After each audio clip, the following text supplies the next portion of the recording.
Today we will have a class on states of matter, one of the most important chapter of the 11th class. But we will discuss one question, that is gas equation. That is gas equation in states of matter. यानी इस वाले chapter में हम discuss करेंगे gas equation. What is gas equation, how we use to solve the numericals. हम किस तरह use करते हैं गैस इक्वेशन को सॉल्व करने के लिए numericals. What is the gas constant and what are the other related points of gas equation. तो पहले हम ये समझने की कोशिश करेंगे what is the gas equation. Gas equation, this equation, अगर हम ऐसे बोलेंगे, this equation basically involves all the three properties of a gas, that is pressure, volume and temperature. All the three properties of a gas, that is pressure, volume and temperature. क्योंकि gas is identified by three properties, pressure, volume and temperature. इस equation में इन तीनों के दरमियान है relation. यानी इस equation में प्रेशर भी आता है, वॉल्यूम भी आता है और गैस भी आता है. तो first point is this explains the gas completely. यानी this equation explains the gas 100% completely. या कोई स्टूडेंट बोल सकता है ऐसे, gas equation is actually combination of gas laws, is actually combination of gas laws. जो गैस के लॉज है जो हमने इससे पहले पढ़े, that is Boyle's law and Charles law, उन दो को मिला के हमें बनती है गैस इक्वेशन. यानी Boyle's law plus Charles law and also Avogadro's law, इन दो को मिला के हमें बनती है gas equation. So this is the equation which explains the gas. This is the equation which involves pressure, volume and temperature. Now, तो पहले हम डिस्कस करेंगे in few minutes how this equation can be derived. And उसके बाद हम discuss करेंगे इसका numerical part. तो थोड़ा मैं आपको बोलूंगा 1-2 मिनट में how we can derive this gas equation. We already know that Boyle's law, जैसे कि हमें पहले ही पता है कि Boyle's law states that volume is inversely proportional to temperature. Volume is inversely proportional to pressure, but when temperature is constant. And also we have a Charles law which states that volume is directly proportional to temperature when pressure is constant. And also we have another law, that is Avogadro's law. And this law states that, ये हमने पहले ही पढ़े हैं, इससे पहले जो classes थे, volume is directly proportional to number of moles. How we can derive, just in 1 minute, gas equation. According to Boyle's law, we have volume is directly inversely proportional to pressure. According to Charles' law, volume is directly proportional to temperature. And also we have an Avogadro's law, कि volume of a gas is directly proportional to the moles. Basically Avogadro's law मैंने बोला था आप लोगों को, that is equal volume of gas contains equal number of molecules या moles. अब हम एक काम करेंगे, ये जो 3 गैस लॉज मैंने यहां पे थोड़ा लिखा शॉर्ट फॉर्म में, इन तीनों को हम मिलाएंगे, कंबाइनिंग, इन तीन को करेंगे कंबाइनिंग अबव गैस लॉज. अगर इन तीन को हम इकट्ठे लिखेंगे, कंबाइन करेंगे, and we will have a common equation called as a gas equation. इन तीन को अगर हम कंबाइन करें तो हम ऐसा लिखेंगे, volume is directly proportional to temperature, तो बन गया Charles law. Directly proportional to number of moles, तो बन गया Avogadro's law. Inversely proportional to pressure, तो बन गया बॉयल्स लॉ। तो 3 गैस लॉज को हमने कंबाइन किया। तो अब प्रोपोर्शनलिटी को एज यूजुअल, जैसे साइंस फिजिक्स केमिस्ट्री में प्रोपोर्शनलिटी को हम कैंसिल करते हैं, इसको हम लाते हैं इक्वलिटी साइन, और यहां पे आता है एक constant, that is R, P into N divided by P. This R is a famous constant of the chemistry for a gas, that is universal gas constant. अब इन दो को हम करेंगे मल्टीपल, P and V को करेंगे cross multiple, we will have PV equal to nRT. This is a famous ideal gas equation. This is a famous ideal gas equation. अगर आप गौर से चेक करोगे इस इक्वेशन में प्रेशर भी आता है, वॉल्यूम भी है और टेम्परेचर भी है। मैंने पहले ही स्टार्ट में कहा कि गैस इक्वेशन वो इक्वेशन है जिसमें गैस के तीनों चीज आते हैं, pressure, volume as well as temperature. It explains the gas 100% completely. तो ये है ideal gas equation. P is the pressure, V is the volume, and T is the temperature, N is the number of moles of a gas, and R is the gas constant. Now हमें क्या करना है, एक तो हमें equation याद करनी है, डेरिवेशन हमें नहीं है ज्यादा, लेकिन फिर भी मैंने थोड़ा बोला, अगर आपको कभी जरूरत पड़ेगा, how we can derive just in 1 minute, you combine Boyle's law, Charles' law and Avogadro's law. Now we have a question on R. What is this R? This R is called as universal gas constant.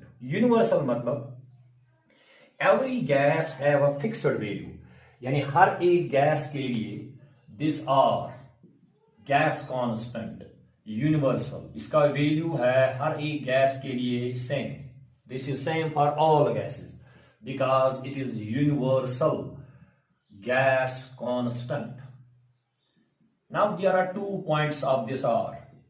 First point, पहली बात इस R की, how to define R, इसकी definition, nature of R, जिसको हम कहते हैं nature of gas constant, define a gas constant.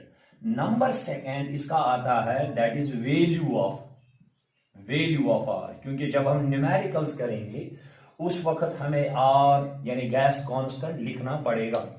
तो फर्स्ट हम यहां पे ट्राई करेंगे, what is R, what is the nature of R, ये R होता क्या है। R is basically a gas constant। इसकी डेफिनेशन मैं लिखता हूं यहां पे, R जो है universal gas constant, gas constant is defined as, इसको हम डेराइव भी कर सकते हैं लेकिन मैं पहले लिखता हूं, is defined as, gas constant is defined as the work done. तो ये नई बात है, इसमें आप में से बहुत सारों को लग रहा होगा कि इस गैस कांस्टेंट में ये कहां से आई वर्क, लेकिन ये है, अभी हम देखेंगे इसको, is defined as work done by a gas, work done by a gas per mole per degree, work done by a gas per mole per degree. This is the definition of a gas constant. But how it is possible? तो हमने कहां से लाया work done, इसमें कहां से है work done, ये क्यों है work done per mole per degree. तो पहली बात आप याद करो पहले, तो ये मैं अभी दिखाऊंगा, gas constant in physics chemistry is defined as work done by a gas per mole per degree. Now try to find out this definition. ये डेफिनेशन हम कहां से लाते हैं, इसमें ये गैस कांस्टेंट क्यों होता है वर्क डन। तो हमें पहले ही पता है, we have PV equal to nRT। Gas equation जो है आइडियल गैस इक्वेशन, ये हमें पता है PV equal to nRT। Now R को लिखेंगे, जरा इससे R निकालो, N नंबर ऑफ मोल्स और टेम्परेचर, ये दोनों इसको डिवाइड होंगे, तो यहां पे मिलेगा हमें PV divided by NT। That means gas constant equal to pressure into volume divided by number of moles into temperature. अब एक खास बात है, pressure in the science, physics chemistry में प्रेशर होता है बराबर फोर्स पर यूनिट एरिया, यानी शॉर्ट में कहेंगे कि pressure is force divided by area. तो पहली बात। एक और बात हमें पता है, वॉल्यूम। वॉल्यूम का यूनिट जो होता है, वॉल्यूम का यूनिट होता है मीटर क्यूब या सेंटीमीटर क्यूब। लेकिन हम यहां पे आर की जो मैंने डेफिनेशन अभी बोली, वर्क डन, इसको निकालने के लिए हम वॉल्यूम को लिख सकते हैं एरिया इंटू लेंथ। तो चलो मैं समझाता हूं, ये मैंने क्या लिखा। एरिया को जब हम मल्टीपल करेंगे लेंथ, मतलब ब्रेड्थ या distance, it will become volume, because area का यूनिट होता है मीटर स्क्वायर, और लेंथ यानी डिस्टेंस का होगा मीटर, तो it will become metre cube, that is the volume. यानी वॉल्यूम के बजाय, instead of volume in this equation we can write area into length. And also instead of pressure, pressure के बजाय हम लिख सकते हैं आसान, फोर्स डिवाइडेड बाय एरिया। अब इन दो पॉइंट्स को इसमें करेंगे substitute. R is equal, pressure के बजाय हम लिखेंगे फोर्स डिवाइडेड बाय एरिया, और वॉल्यूम के बदले जो वॉल्यूम है, instead of volume we can have area into length. तो डिनोमिनेटर में ऑलरेडी है number of moles into temperature, ऊपर भी है न्यूमरेटर में एरिया, और यहां भी एरिया और एरिया हो गया कट, कैंसल। तो गैस कांस्टेंट जो है, it will become force into length divided by number of moles into temperature. अब थोड़ा ध्यान दो, साइनस में force into distance equal to the work, force into length equal to the work, लेकिन इस वक्त यह है work done by the gas divided by N. क्या है? एन है मोल्स एंड टी है टेम्परेचर। तो यही है साइनस में इसकी डेफिनेशन। तो अगर ऑब्जेक्टिव हमारे लिए आएगा gas constant is, what is the gas constant? हाँ, यह है universal gas constant, but defined in the science in which pattern it is defined as work done per mole per degree. Work done divide में क्या है? Moles and temperature, and we can write work done per mole per degree. तो यही मैंने ऊपर लिखा कि gas constant is defined as work done by a gas per mole per degree, and this is called as an universal gas constant. अब ये तो होगी इसकी डेफिनेशन। कहां से इसकी डेफिनेशन निकलती है? आपको जरूरी नहीं ये याद रखना मैंने कहां से निकाला, आपको याद रखना है fine. R is defined as a work done per mole per degree Celsius. तो नाउ अनदर पार्ट जो मैंने पहले ही कहा, that is values of gas constant. जो आर के वैल्यूज होते हैं, गैस कांस्टेंट के जो वैल्यूज होते हैं, तो यहां पे हम लिखेंगे वैल्यूज ऑफ आर। तो पहली बात, जो आर होता है, आर का एक ही वैल्यू होता है, because R is the universal gas constant. मैंने क्यों लिखा वैल्यूज? तो अब देखिए, जैसे हमें साइंस में या किसी क्लास में हमें समझाना होगा डिस्टेंस 1 मीटर, डिस्टेंस का, लेंथ का ऐसा यूनिट है मीटर। लेकिन कोई बच्चा क्लास में ऐसे भी लिख सकता है 1 metre equal to 100 centimetre. 1 metre जो होता है ना, 1 metre equal to the 100 centimetre. कोई बच्चा सेंटीमीटर को बना सकता है, कोई student millimetre, that means 1000 millimetre. तो अगर हम सोचेंगे ये मीटर में है 1, ये सेंटीमीटर में है 100, ये मिलीमीटर्स में है 1000, लेकिन हमें पता है साइंस में 1 मीटर जितना होता है वही होता है 100 सेंटीमीटर, और वही होता है 1000 मिलीमीटर्स। मगर थोड़ी बहुत फर्क लगती है यहाँ पे मैग्नीट्यूड में, यहाँ पे 1 है, यहाँ पे 100 है, यहाँ पे 1000 है। तो it depends on the system of units, it depends on the system of units. तो अगर फिजिक्स की बात करें, मैथ की या साइंस में, ये सारे 3 वैल्यूज एक जैसे, जितना 1 मीटर होता है वही होता है 100 सेंटीमीटर, और वही होता है 1000 मिलीमीटर्स। सिमिलरली आर के जो वैल्यूज है एक ही वैल्यू है, but depends on the units. तो मैं लिखता हूं सेंटेंस एक यहां पे, द वैल्यू ऑफ आर, ये कभी आता है क्वेश्चन, ऑब्जेक्टिव आता है एग्जाम में, the value of R depends on system of units. हम कौन सा सिस्टम कर रहे हैं यूज? हम ऐसा सिस्टम में आर का वैल्यू लिखे, हम सीजीएस सिस्टम में आर का वैल्यू लिखे, या कोई और सिस्टम यूज करें? Depends on system of units.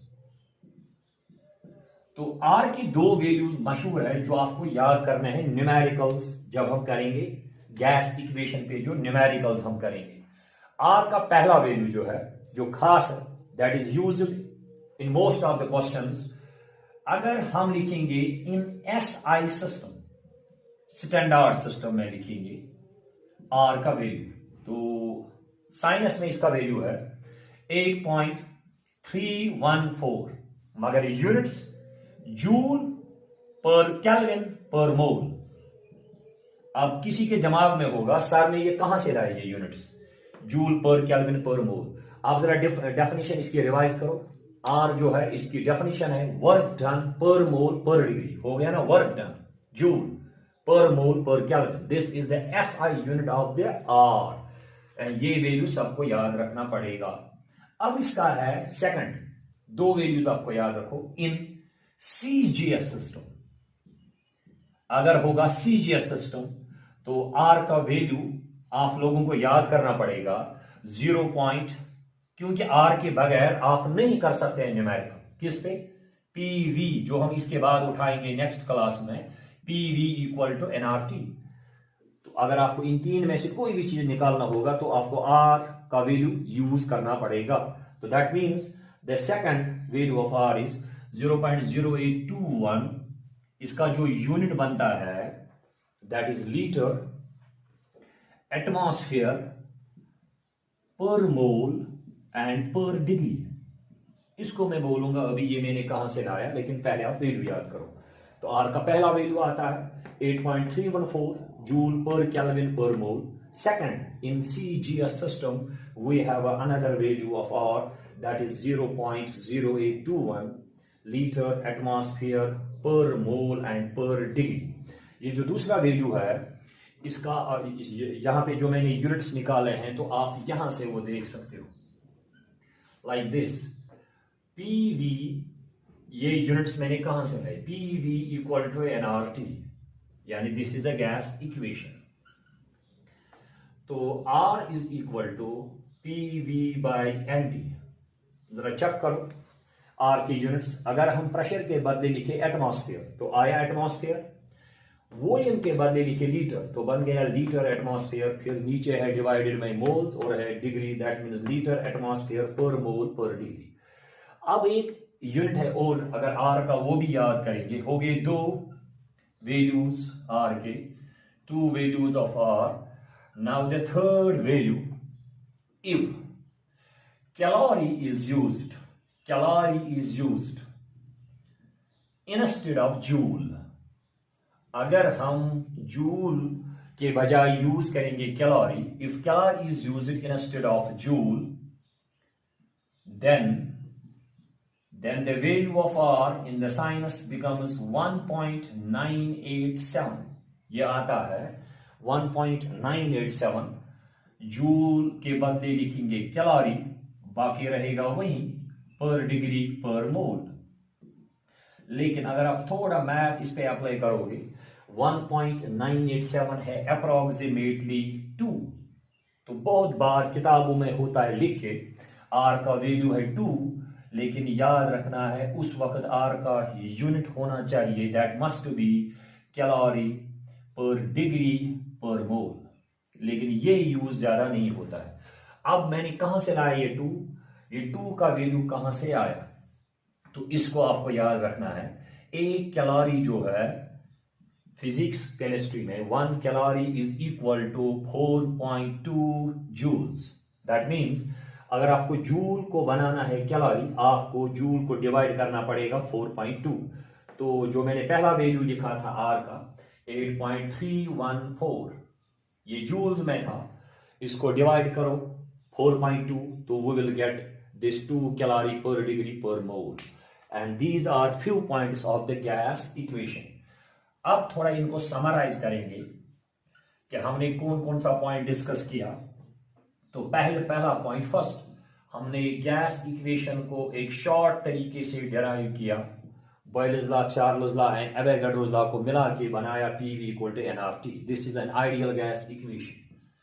ये है ideal gas equation.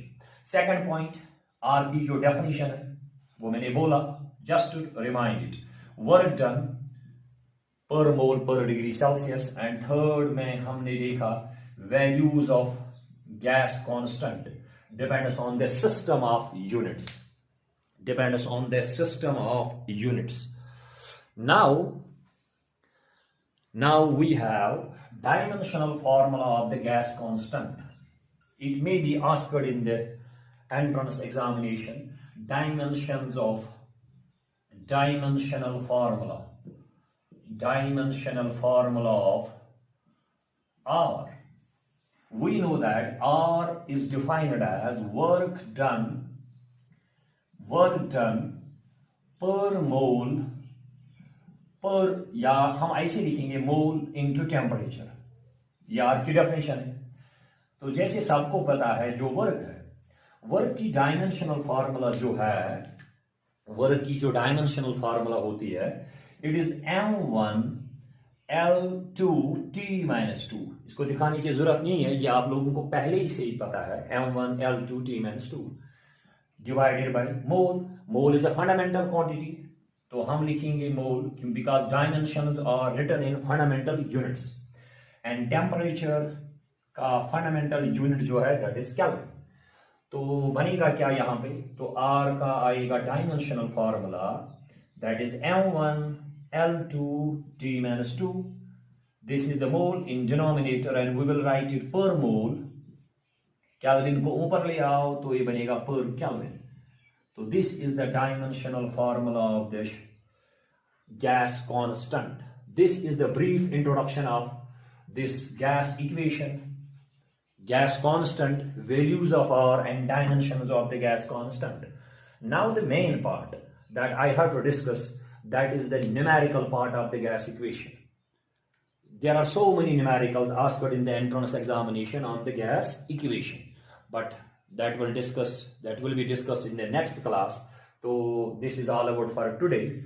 In the coming class we will discuss numerical part on the PV equal to nRT. There is also another form of the gas equation, that is P1 V1 divided by T1 equal to P2 V2 divided by T2. That will be also discussed, but this is all for today. You have to remember just till आज के लिए आप याद रखो gas equation, gas constant की definition, values of R, dimensional formula of the gas constant. In the coming class we will discuss another part, that is the numerical part of the gas constant. Thank you. This is all for today.